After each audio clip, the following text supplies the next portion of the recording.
நல்லா அப்படியே வச்சுங்க. பூத்து ஸ்லிப் இல்லாதவங்க வச்சுக்கிறாங்க.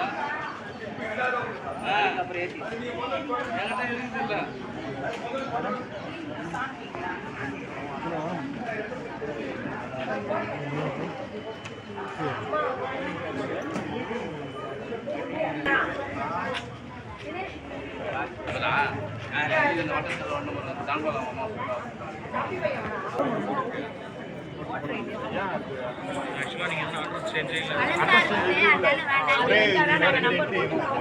ஒன்று கேன்சல் பண்ணுறேன்.